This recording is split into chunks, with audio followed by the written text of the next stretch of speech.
یو شپږ عملونه په حدیثو د رسول الله صلی الله علیه وسلم کې داسې راغلي دي چې د په هغې په کولو سره موږ او تاسو ته الله جنت هم نصیب کوي او په جنت کې د رسول الله صلی الله علیه وسلم ګاونډیتوب هم نصیب کوي. یعنې موږ به د رسول الله صلی الله علیه وسلم سره که په دغه عملونو عمل وکړو موږ به د رسول الله صلی الله علیه وسلم ملګري یو په جنت کې. او د هغه انسان نه بل خوش قسمته کم کېدلی شي چې هغه جنت ته ورسیږي او په جنت کې د رسول الله صلی الله علیه وسلم ګاونډي او ملګری جوړ شي. یو په هغه عملونو کې دا ده یو سړی دی وغله الله پاک دوه نونه ورکړي یا دوه خویندې یا د دې نه زیاتې او دا سړی د هغې خیال ساتي د هغې دیکبال کوي د هغې پرورش کوي هغې ته ادب ورکوي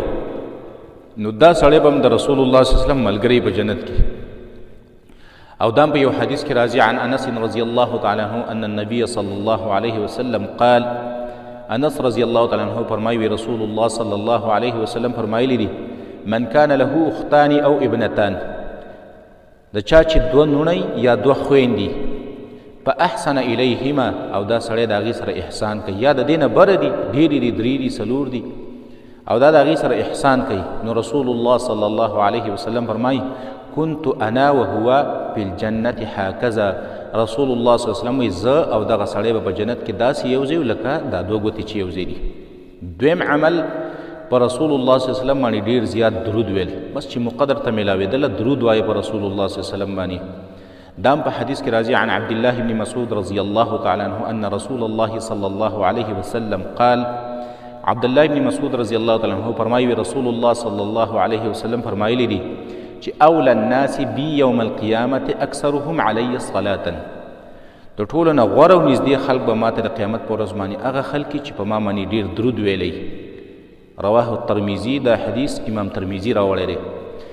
دریم عمل د یتیم کفالت او پرورش کول د چا په کورنۍ کې د چا په خاندان کې یتیم دی او دا د هغې تربیت کوي د هغې پرورش کوي د هغې چې څومره ذمهواري ده د په سر باندې اخیستي.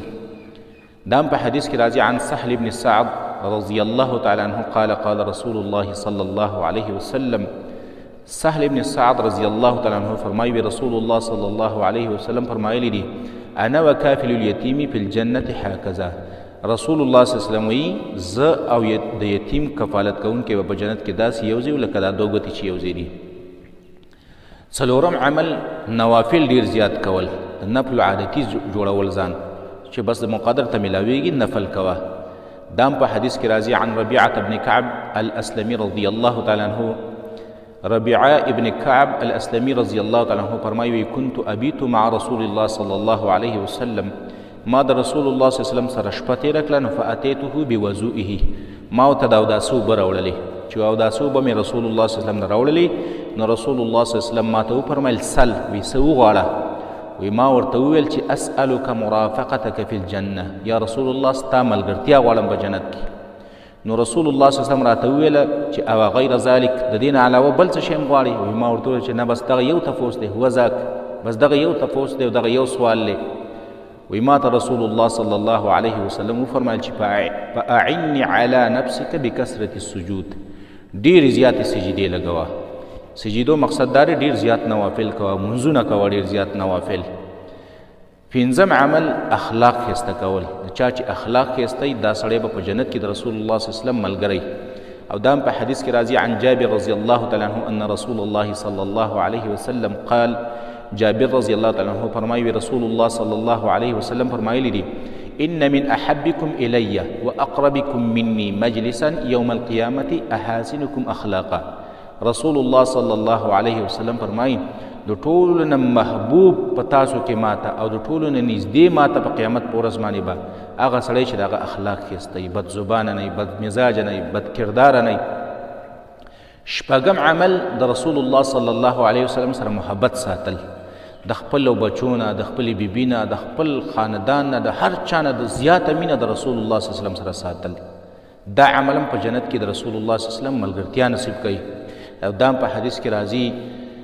یو سړی رالی رسول الله صلی الله علیه وسلم نه د قیامت په باره کې تفوس وکړو وی متى الساعه قیامت به کله رسول الله صلی الله علیه وسلم دې سړي ته ویل وماذا اعددت لها تا دې قیامت ته څه تیار کړي دي نو دې سړي ویل لا شیء هېڅ شی مې هم نه دی تیار کړی الا انی احب الله ورسوله صرف یو کار را پکې دی چې د الله او د الله د رسول سره مینه لرم.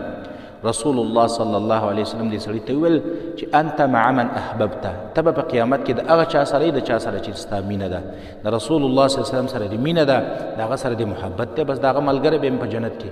نو شپږ عملونه شو چې دا موږ او تاسو په جنت کې د رسول الله صلی الله علیه وسلم ملګري جوړوي. یو د نونو یا د خویندو پرورش کول، دویم ډیر زیات درود ویل پر رسول الله صلی الله علیه وسلم باندې، دریم د یتیم کفالت، څلورم د نوافل اهتمام کول، پنځم اخلاق ښایسته کول، شپږم د رسول الله صلی الله علیه وسلم سره مینه او تعلق